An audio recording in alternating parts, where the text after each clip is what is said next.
শত্রু এখন হাতের মুঠোয়, বলতে পারেন কেমনে। একটা বিজ্ঞাপন ছিল, এই যে এমনে, কথাটা সেই রকম। এখন প্রায় প্রত্যেকের হাতে স্মার্টফোন আছে। এই স্মার্টফোনে একটা ফ্রেন্ড লিস্ট আছে। ফেসবুক চালায় অনেকে, ফেসবুকে ফ্রেন্ড লিস্ট আছে। এই ফ্রেন্ড লিস্টে শত্রু বসে আছে, যা আপনি আমি জানি না। হয়তো ওই শত্রু ফ্রেন্ড লিস্টে রিকোয়েস্ট দিয়েছে, আমি ফ্রেন্ড লিস্ট অ্যাকসেপ্ট করেছি, অথবা আমি তাকে বন্ধু ভেবে ফ্রেন্ড রিকোয়েস্ট পাঠিয়েছি, কিন্তু সেও অ্যাকসেপ্ট করেছে।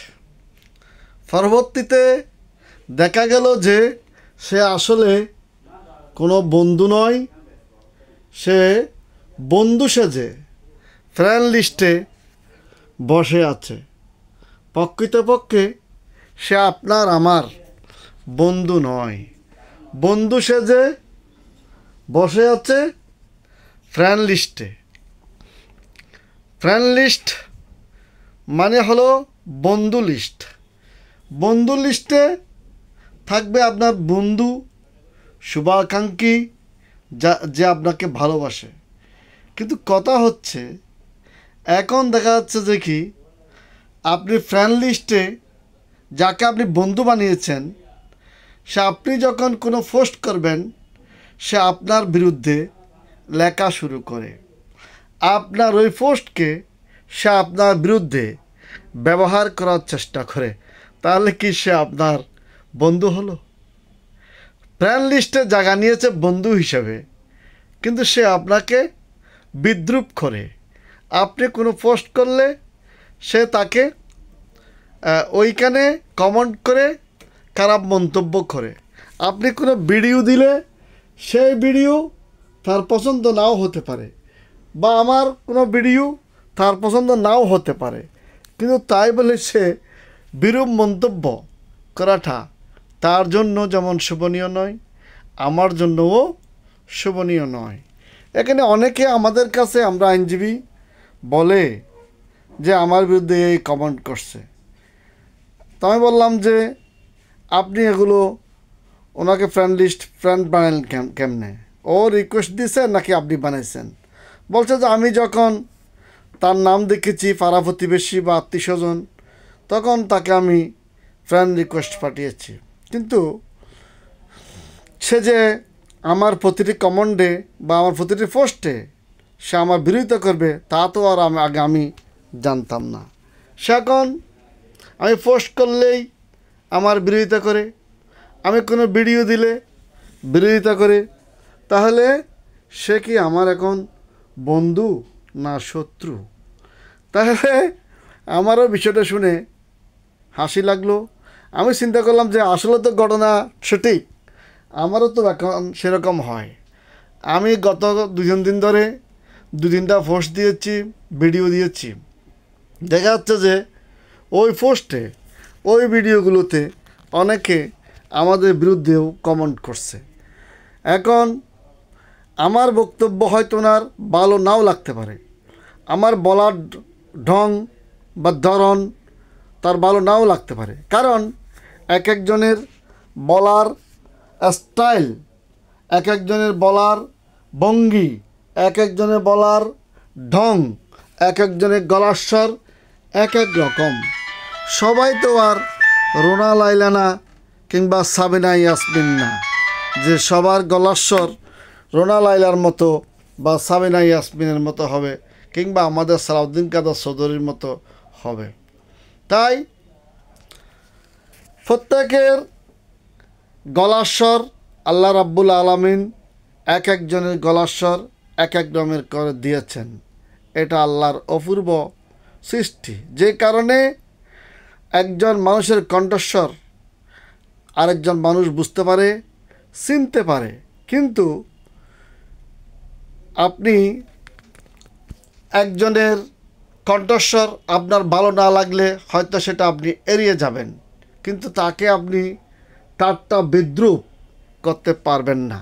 করলে সে যদি ইচ্ছা করে আপনি খারাপ মন্তব্য করেন, কোনো কমান্ডে যদি যে ফোর্সদাতার বিরুদ্ধে ফোর্সদাতার ফোর্সে যদি রিগাল থাকে, আইনগত থাকে, সেখানে যদি আপনি অন্যায়ভাবে বিদ্রূপ করেন, হিংসাত্মক কোনো কথাবার্তা বলেন, তাহলে আপনার বিরুদ্ধেও আইন আমলে আসবে। সাইবার ট্রাইব্যুনাল কিন্তু আছে।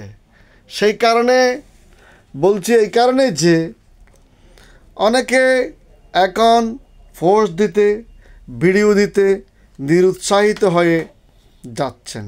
তা আমাকে বলছে যে আপনার পোস্টও তো এরকম বাজে মন্তব্য অনেকে করে। আমি বলছি যে এগুলো আসলে করলেও করতে পারে, যার যেটা ইচ্ছা। এটা গণতান্ত্রিক দেশ, এখন তো দেশ স্বাধীন। সাইবার ট্রাইব্যুনালের মামলাও আগের মতো হচ্ছে না, যে কারণে যার যেরকম ইচ্ছা সে সেরকমভাবে বলতেছে, সেরকমভাবে কমেন্ট করতেছে। আমরাও আর কি করব, যারা ফেসবুকে কাজ করে, ইউটিউবে কাজ করে, যারা ভিডিও বানায়, তাদেরকে কিছু গালমন্দ শুনতে হয়। এটা মেনে নিয়েই আমরা কাজ করি।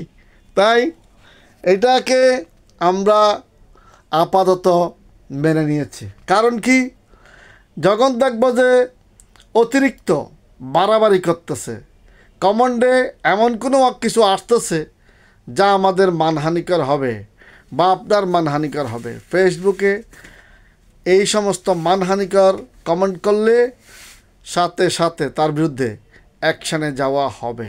কারণ কি, যদি কারো পোস্ট, কারো ভিডিও আপনার ভালো না লাগে, আপনি এটি এড়িয়ে যাবেন। আপনাকে কেউ বলে নাই যে আপনি ওখানে কমেন্ট করতে হবে, লাইক দিতে হবে, ডিসলাইক করতে হবে। এখানে আপনাকে ফ্রেন্ড লিস্টে জায়গা দেওয়া হয়েছে বা ফলোয়ার হিসেবে আপনাকে জায়গা দেওয়া হয়েছে।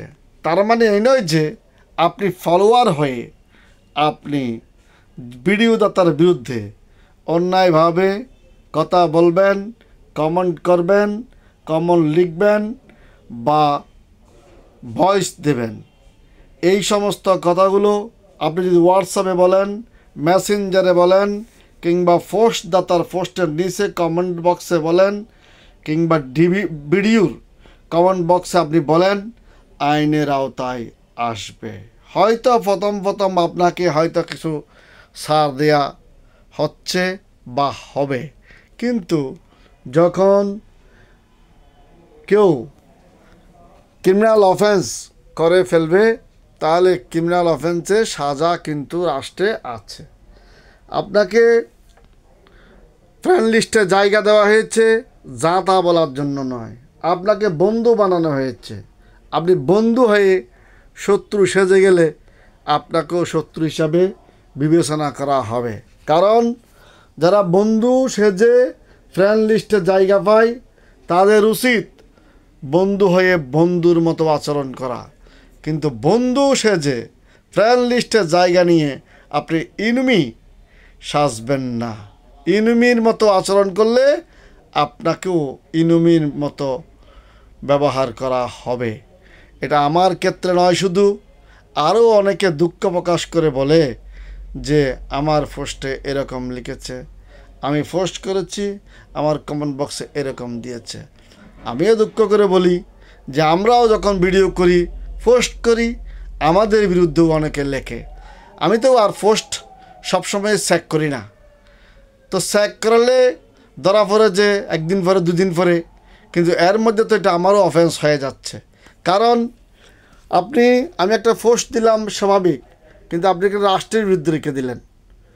তখন আমার তো ফেসবুকের নিয়ম অনুসারে, সরকারের নিয়ম অনুসারে যদি কোনো কমেন্ট রাষ্ট্রের বিরুদ্ধে হয়, কোনো জনগণের মানহানিকর হয়, কোনো প্রশাসনের বিরুদ্ধে হয়, তাহলে কমেন্টটা আপনাকে সরাসরি সরিয়ে ফেলতে হবে। এবং এই কমেন্টটা যদি আপনি না সরান, যার ফেসবুকে এটা আছে, যার ফেসবুকে পোস্ট করেছে, পোস্টদাতাকেও কিন্তু দায়ী করা হবে। তাই আমরা পোস্ট দেওয়ার সময়ে আসলে কিন্তু আমরা অফেন্স করি না, অফেন্স করার মতো কোনো পোস্ট আমরা সাধারণত দিই না। কিন্তু যারা কমেন্ট করে তারা দেখা যায় যে রাষ্ট্রের বিরুদ্ধে লেখে, সরকারের বিরুদ্ধেও লেখে, তারপরে বিভিন্ন জনের মানহানিকর করে, পোস্টদাতার মানহানিকর করে, এই সমস্তগুলো করে আসলে একটা ক্রিমিনাল অফেন্স করে ফেলে। হয়তো বুঝে করে, এটা না বুঝে করে সেটা জানি না, এটা না বুঝে করলেও এটা বুঝে করে হিসেবে গণ্য হবে। কারণ রাষ্ট্র এবং আইন সেগুলো বুঝবে না। রাষ্ট্র মনে করবে, সরকার মনে করবে, প্রশাসন মনে করবে এগুলো বুঝে করা হয়েছে। তাই জনস্বার্থে, নিজের স্বার্থে আমি বলছি যে আমরা পোস্ট করি বা ভিডিও করি, এটা আমরা মনের আনন্দে করি, এটা আমরা টাকার জন্য করি না, এটা আমাদের কোনো পেশা না।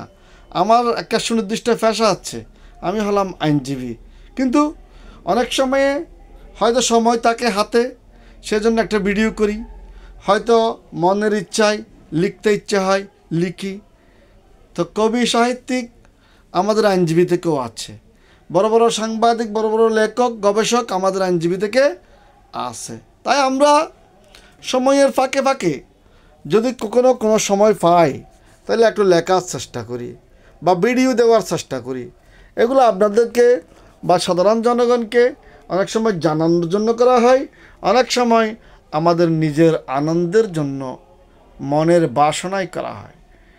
কিন্তু আপনারা দুষ্কৃতকারী যারা এগুলো বুঝেন কিংবা বুঝেন না জানি না, আপনার ফ্রেন্ড লিস্টে থেকে, আমার ফলোয়ার গ্রুপের থেকে আপনারা আমাদের বিরুদ্ধে খারাপ খারাপ কমেন্ট করেন।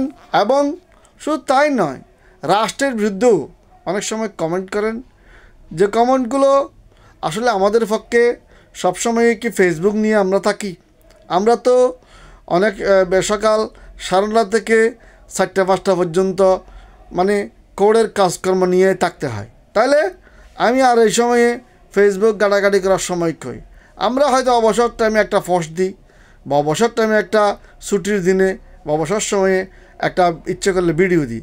কিন্তু আপনারা করেন কি, মাঝখানে এসে আমাদের কমেন্ট বক্সে খারাপ খারাপ মন্তব্য করেন। অনেক সময় এই মন্তব্যগুলো রাষ্ট্রের বিরুদ্ধে হয়ে যায়, আমার বিরুদ্ধে হয়ে যায়। যাই হোক, আমার বিরুদ্ধে হলে আমি হয়তো নিজস্ব ব্যক্তিগতভাবে মামলা করলেও করতে পারি, নাও করলেও নাও করতে পারি। অনেক সময় আমি ওই ফ্রেন্ড লিস্ট থেকে তাকে ক্যান্সেল করে দিই, আমি ওখানে কিছু খারাপ মন্তব্য করি না। যাই হোক, কথা হচ্ছে আমার সেটা এই বিবেকে বাদে আমি অনেক সময়ে মনে করি যে হয় সত্য সে বুঝে করছে, না হলে না বুঝে করছে, কিন্তু অতিরিক্ত করলে তখন দেখা যাবে মামলা মকদ্দমা করা হবে। কিন্তু কথা হচ্ছে যখন রাষ্ট্রের বিরুদ্ধে হয়ে যায় সেক্ষেত্রে তো রাষ্ট্র এটার অ্যাকশান নেবে। রাষ্ট্র এটা অ্যাকশান নেওয়ার সময়ে শুধু আপনার বিরুদ্ধে না, এখানে আমার বিরুদ্ধেও অ্যাকশান নেবে। কারণ কি, আমার আইডিতে আপনি কমেন্ট করছেন খারাপ কমেন্ট রাষ্ট্রের বিরুদ্ধে, ডক্টর ইউনূসের বিরুদ্ধে, বা প্রশাসনের বিরুদ্ধে, কোনো তারা ওসির বিরুদ্ধে, এসপির বিরুদ্ধে, বা কোনো বিচারকের বিরুদ্ধে খারাপ কমেন্ট করছেন। এগুলো তো তখন সরকারের কাজ, সরকারে এগুলোতে অ্যাকশানে যাবে। তো সুতরাং আমি আপনাদেরকে বলবো, যে একজন আইনজীবী হিসেবে বলবো যে আপনারা এটা খারাপ দৃষ্টিতে নিয়েন না। আমার ফ্রেন্ড লিস্টে যারা আছেন তারা যদি আমার কোনো লেখা, কোনো বক্তব্য, কোনো ভিডিও খারাপ লাগে, আপনারা নিজে আপনি আমাকে যে ফ্রেন্ড লিস্ট থেকে বাদ দিতে পারেন, বা লজ্জা লাগলে আনফলো করে দিতে পারেন। আনফলো করে দিলে আমার ভিডিও আর আপনার কাছে যাবে না। তাই হয়তো আমি তো চিনি না আপনাকে শত্রু হিসেবে বসে আছেন, আমি তো আপনাকে বন্ধু হিসেবেই ফ্রেন্ড লিস্টে রাখছি। কিন্তু আপনি তো দেখা যাচ্ছে যে কি, আপনি আমার ফ্রেন্ড লিস্টে বসে আছেন ঠিক, কিন্তু বন্ধু সেজে এনিমি মতো কাজ করতেছেন, যে কারণে এটা অনেক সময়ে আমার জন্য ক্ষতিকর, রাষ্ট্রের জন্য ক্ষতিকর। আমি বলবো যে আপনি যদি স্বেচ্ছায় সরে যান ভালো, না হয় আমাকে এই ধরনের কোনো লেখা ফেলে যে আপনি খারাপ কোনো মন্তব্য করছেন, খারাপ কোনো কমেন্ট করছেন, বা আমার ব্যঙ্গাত্মক কোনো কথা বলছেন, তাহলে আমি সাথে সাথে এটা আপনাকে আনফলো করে দিতে পারি, আনফ্রেন্ড করে দিতে পারি। আর আপনি স্বেচ্ছায় সরে গেলে তো ভালো। আর আমাদের বক্তব্য হলো, যদি খারাপ লাগে আপনি ওখানে কোনো লাইক ডিসলাইক বা কিছু দেওয়ার প্রয়োজন নাই, এটা হচ্ছে নিয়ম। আমার অনেক বন্ধু আছে ফ্রেন্ড লিস্টে, কিন্তু আমরা ওখানে যদি আমার বন্ধু ফ্রেন্ড লিস্টের বন্ধু যদি খারাপ কোনো কিছু লেখে, আমরা তাকে লাইক দিই না বা তার কাছে কোনো কমেন্ট করি না, তারে কোনো খারাপ কিছু বলি না। সে দিচ্ছে, সে লেখছে, এখানে আমি না হয় এড়িয়ে গেলাম, এটাই হচ্ছে স্বাভাবিক। কারণ আমি যদি খারাপ মন্তব্য করি, সে তো আমাকে আনফ্রেন্ড করে দিতে পারে, আমার আইডিতে সে রিপোর্ট মেরে দিতে পারে, আমার বিরুদ্ধে একটা মামলা করে দিতে পারে। সুতরাং যারা বুঝে করেন আর না বুঝে করেন, একটু সতর্ক হবেন, না হলে আনফ্রেন্ড তো হবেনই হবেন, আইনের আওতায়ও আসবেন। এখানে কাউকে ভয়ভীতি প্রদর্শন করার বিষয় না। কথা হচ্ছে যে যারা বন্ধু, তারা বন্ধু সেজে থাকবেন। আমার মামা মহিবুল্লাহ আমাকে একটা কথা বলছিল, আমি আসলে প্রথমে মনে করছিলাম মামাটা ভালো কথা বলে নাই। উনি কমিউনিস্ট পার্টি করেন। উনি বলছিলেন যে মামা, আমি বললাম যে মামা আপনি এত বড় নেতা, আপনার ফ্রেন্ড লিস্টে ফ্রেন্ড কম কেন, এত কম কেন? উনি বলছে যে মামা দুষ্ট গরুর চেয়ে শূন্য গোয়াল ভালো। সে কারণে আমরা যে ফ্রেন্ড লিস্টে অত লোককে জায়গা দিই না। আমরা খুব যেগুলো একেবারে জেনুইন, আমাদের বিরুদ্ধে কোনো খারাপ মন্তব্য করবে না, কোনো ধরনের বিরূপ মন্তব্য করবে না, ক্রিমিনাল কোনো অফেন্স করবে না, তাদেরকে জায়গা দিই। আসলে আমি বুঝতে পারলাম যে আমার মামার কথাই সঠিক। কারণ দুষ্ট করে চেয়ে শূন্য গোয়াল ভালো, যা আমিও বাছাই করে ফেলবো চিন্তা করলাম। যাই হোক, কথা হচ্ছে যে থাকবেন, আপনারা থাকবেন, কারণ এটা সোশ্যাল মিডিয়ার যুগ। এখন সোশ্যাল মিডিয়ার যুগ হওয়ায় আমরা একটু সোশ্যাল মিডিয়ায় থাকতে চাই, কিন্তু আপনারা যেভাবে যে বিরূপ মন্তব্য করেন, খারাপ মন্তব্য করেন, সেগুলো তো আসলে রাষ্ট্রের জন্য, আমাদের জন্য একটা বিব্রতকর। ধন্যবাদ সকলকে, কেউ কিছু খারাপ মনে করবেন না, সকলের অবগতির জন্য, জানার জন্য বললাম। ভুল বুঝবেন না দয়া করে। আপনারা ফ্রেন্ড লিস্টে যারা আছেন ফ্রেন্ড হিসেবে থাকেন, ফলোয়ার হিসেবে যারা আছেন ফলোয়ার হিসেবে থাকেন। কিন্তু যদি আপনাদের আমাদের কোনো ভিডিও, কোনো কথাবার্তা ভালো না লাগে, আপনারা না হয় এখানে কোনো রিয়াক্ট দিবেন না, এখানে আপনি মনে হয় লাইক দিবেন না, না হয় কমেন্ট করবেন না, তাদের তো কোনো অসুবিধা নেই। আপনি আসেন, থাকুন। ধন্যবাদ আপনাকে, সকলকে ধন্যবাদ।